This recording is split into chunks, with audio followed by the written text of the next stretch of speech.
Congressman Tom Reed is a Republican from New York State who voted for the House bill to replace Obamacare.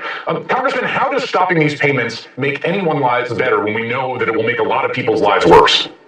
Well, first of all, these are illegal payments. As I said, it's been ruled by the courts. These are illegal payments. They're not in the law. They're unauthorized on the executive branch. And what the president has done is put the pressure on Congress to deal with this problem. And I'm part of 46 members on both sides of the aisle that put together a proposal that will address this issue of the destabilizing individual marketplace. Okay, so just to go back for a second, federal judge had ruled that the payments were not appropriated by Congress, but he stayed that pending appeal, right? So just to acknowledge, this is an affirmative decision by the president. He's under no obligation to do this. He's choosing to do this, and he's very explicit that he is taking people's health care ransom, right? It's clear to me that under the Affordable Care Act, these payments aren't authorized, they're not appropriated, and we have to go through congressional process to get it paid. The bottom line is what the president's doing is following the law, and by following the law, we're putting pressure on Congress where the responsibility does rest, Chris. But why do you need pressure? This is the thing that drives people crazy. It's been 266 days. Because there's nothing that has passed.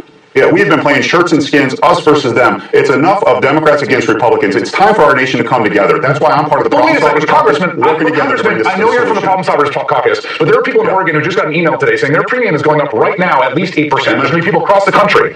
Why is it necessary? I've been seeing notices for years, Chris, and I've been seeing the lack of choice in many counties across the county. I understand that, but you would acknowledge this is a problem. Yes. No, I know that, but this has gone up more over and above. It's not just the same thing, right? There was yesterday, the premiums were one thing. Today, they're 10 or 15 or 20% higher, right? So you have to explain to those people who are getting those bills in the mail why you guys in Congress, why the Republican Party, which controls all three branches of government, can't solve the problem without making them pay more money out of pocket. This is about not Republicans. This is about Congress, Democrats and Republicans, solving this problem for the people we represent. That's Congressman, you control. I appreciate the people in the Problem Solvers Caucus that are leading on this issue. But you're not leading. I hate to tell you this. We have a whole proposal together that deals with an 80% victory on both sides of the aisle that we can move forward to solve the healthcare problem in America. That would be great. But if you were leading and if the solving of the problems was happening, then we wouldn't be in a position where people are getting notices from their insurance companies saying your premiums are going up.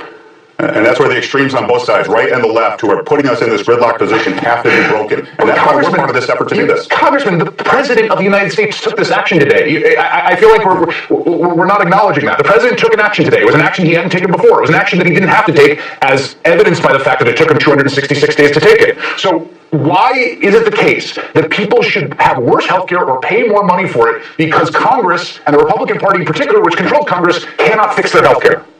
I think you nailed it right there. Congress needs to act to fix this problem, and that is where it rests. And I fully take that path in order to solve this. So here's a proposal. Legislation, working together to get things done. Okay, so here's a proposal. I know that a lot of people in your party do not like long legislation. It was one of the knocks on the ACA. You could probably write a 3 or 4 line appropriations bill to appropriate these CSRs, bring that to the floor tomorrow. Can you do that? But that's not going to fix the entire problem. What we can do is start with the individual marketplace, talk about stability funds, waiver authority, repeal the employer mandate up to 500 employees like we did, pay for it in reimbursement policies that are going to drive healthcare costs down. Now you've got a solution that you can build off of and let me tell you this. Grow. I hope that you are successful in Congress in forestalling the disaster, and we can have you back on the program. But given what we've seen so far, you'll forgive me for sharing the skepticism of a lot of Americans. So Godspeed. I appreciate that. Godspeed, Congressman. There's many of us that want to get this done for the American people. We'll see. Appreciate you being here tonight. Always a pleasure, Chris.